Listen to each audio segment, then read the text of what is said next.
We've all been fed a lie about primary colors. People have been led to believe the following. 1. That it's possible to make all the colors in the world by mixing 3 primaries. 2. That those primaries are red, yellow, and blue. And 3. That primaries are pure colors that cannot be made by mixing other colors. But here's the truth. None of these statements are actually correct. I'm sure you know about this famous color wheel. It's probably the one taught in most art school to this very day. This famous triangular design was created by Johannes Itten in 1961 in his book The Art of Color. This traditional color wheel, as formulated by Itten, is articulated around yellow, red, and blue. This model is deductive. It is based on the result of mixing 3 primaries. This means that the 3 primary colors, red, yellow, and blue, are the starting point, and that in theory, all the other colors can be mixed from these 3.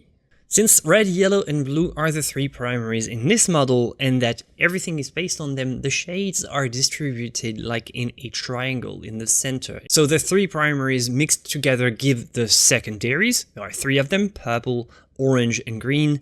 And finally, you have the secondaries mixed together that give the tertiary, so yellow-orange, red-violet, blue-violet, blue-green, yellow-green. It's very simple and intuitive.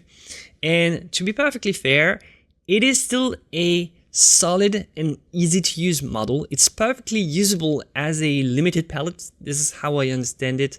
But as soon as you try mixing with red, yellow, and blue, you realize that they don't work as the universal primaries the way we were told. They can't make all the colors. The Itten color wheel can't make a lot of colors, or it makes them so poorly that it has huge limitations. For example, it can't make vivid greens, strong cyans, hot pinks or magentas, high chroma violets.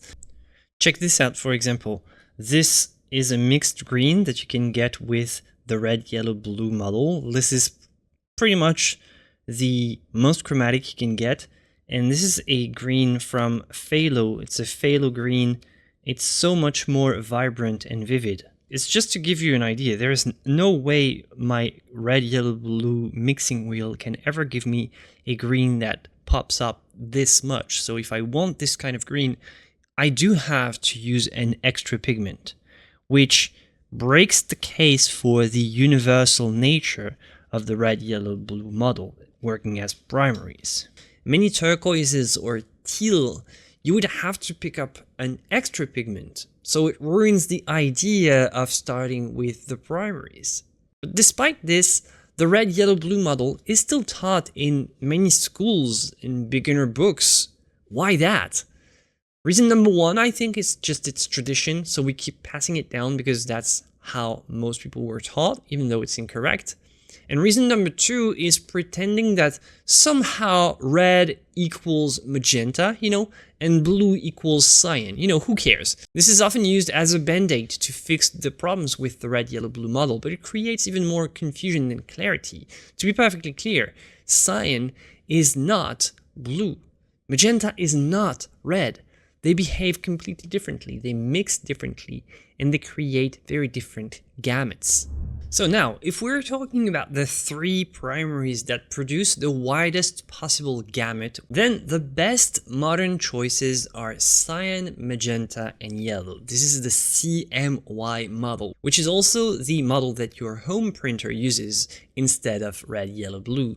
Color scientists weren't trying to follow tradition here. They really didn't care. They just simply did the math, tested real materials, and asked one question: which set of 3 pigments produces the largest range of mixtures? And the answer is cyan, magenta, and yellow, not red, yellow, blue. This is why printers use CMY plus black, so you'll often see CMYK. Our traditional model has evolved significantly over time, and turns out that many artists in the past used the word red for pigments that today we would probably call magenta, just as the word blue was often used for pigments that would be closer to what today we could call cyan.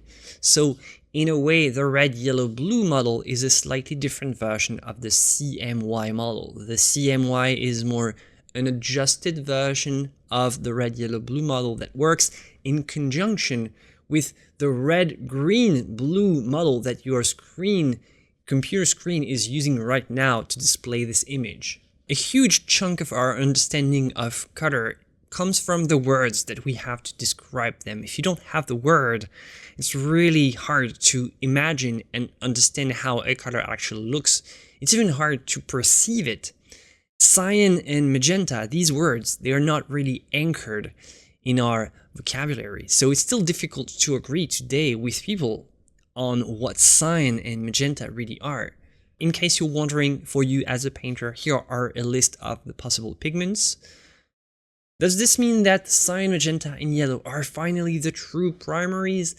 Not exactly, because calling them true primaries is still, to me, a little bit excessive, and it would also suggest that red, yellow, blue are false.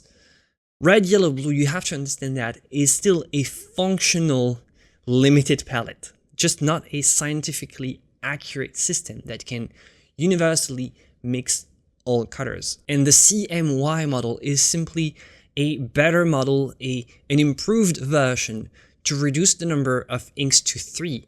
But some printers, some color systems like professionally use more inks than 3. And I think that this also raises the question of how relevant this triadic structure really is. Do we need to keep only using 3 primaries? Well, the reason we were told is that primary colors are pure and cannot be mixed from any other colors in the world. There are only 3, the fundamental, the essential ones. Is this really true? Well, it turns out this statement is just another myth about primary colors. It is false to say that primary colors are pure and cannot be obtained from any other colors. It is false for red. It can be mixed from orange and magenta. It is false for blue, and it's even inaccurate for the CMY, which is the improved model. Cyan can be mixed from phthalo blue and phthalo green. Magenta can be made from, let's say, cadmium red and mineral violet. The only exception, though, is yellow. Yellow is probably the only one that truly resists being mixed from other colors. So with this definition, yellow would be the only true primary. But this has more to do with the specifics of the lightness of the pigments required to make a good yellow. Yellow is very light in nature. In fact, it's the lightest hue of the entire color wheel. So if you darken yellow, it loses what makes it a good chromatic yellow. And because it's the lightest of them all, you can't mix it from other pigments because all the others are just too dark. So even the ideal cyan-magenta-yellow set fails the purity test if we cling to this old definition that primaries can't be mixed from anything else. Then there are no primaries at all, which means that we need a new definition. Maybe we don't need the notion of primary. So if you really insist on having a more accurate definition of a primary color, here's an improved version. A color is primary if 1. It belongs to a set of colors used to produce a range of mixtures, which is called a gamut, and 2. It cannot be mixed from other colors within the same set. And that's it. As you can see, this definition makes the notion of a primary not so relevant to us anymore.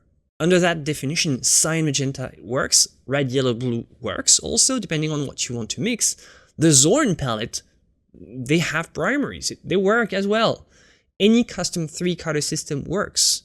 And you can also say that any custom, whatever number of colors can work, as long as you can't make one color from others in the set. Primaries can be 4, 5, or 6. An artist who has 6 colors on their palette actually has 6 primary colors. The notion of a primary still works as long as we don't try to make it a universal fit. And each time you pick up pigments to mix a color on your palette, those pigments are the primaries for this given mix. So it's a much more reduced version of the notion of primary. Primaries have nothing special. They're simply the colors that you start with, not colors that has to stay pure and almighty in some universal sense. In a way, it alters our conception of the very notion of primary, which is central in most color theory taught in art schools? Is it still relevant if the notion of primary doesn't have a universal reach? So what do I recommend regarding this notion? The one thing is I don't recommend that you base your color understanding on the notion of primary. In fact, you can forget about it. It's very irrelevant for what we try to do, and I think you can start building your palette with a notion that I call main hues. To understand this, you need to understand this color wheel, so you can download it for free on my Patreon. You don't have to register, you don't have to be a member, just go there and it's free. And I base my pigment selection on this specific set of color wheels. And the key thing here is that I came up with the color system to sort all the colors that our eyes can see first. Then I tried to find the right pigments around the wheel so that they cover the entire circle. So it's the opposite of Eaton's wheel, which was based on pigment mixtures to create the color wheel. Right there, I create the color wheel first, and I'll try to find the right pigments to cover it all. So instead of primaries, I recommend that you get a good red, and in this regards, I recommend cadmium red or pyrrole red. I also recommend that you get a good yellow right here. I recommend cadmium yellow light. You also need a good green. I recommend phthalo green yellow shade. You'll also need a good cyan if you can get cobalt teal blue or maybe phthalo turquoise. You'll also need a good blue, and a good blue is generally a dark and deep and kind of intense blue. And finally, you'll need a good magenta. A lot of people don't necessarily know what magenta even is. Well, this is it. This is what some people might call violet. The technical term is magenta. And next, you'll need a bunch of extra pigments for practical reasons, because you don't want the notion of purity to restrict your potential for no good reason. Some pigments are not just useful for the hue they have, but also for their drying time, transparency, or tinting strength. So they work as a very reliable complement to the others. If you count all these practical pigments, I came up with this palette selection that I can only truly recommend. Check it out, try it out, and see if it works for you. Titanium white, flake white, cadmium yellow light, yellow ochre, raw umber, transparent red oxide, burnt umber, Venetian red, pyrrole red, quinacridone rose, ultramarine blue, ivory black, cobalt steel blue, phthalo turquoise, phthalo green yellow shade. So the moment you let go of the red, yellow, blue myth, your color starts making sense again, and you understand why your purples or look dull, or you can't make a good turquoise. And the problem is not just about the red, yellow, blue model. It's the whole notion of a primary color that we get wrong. My recommendation is to forget about it and instead get a nice variety of pigments that cover most of the color wheel. You can check out all the resources by following the links in the description box. I'll see you for the next one, my friends. Check out this video next, and as always, have fun painting and joy and inspiration to you.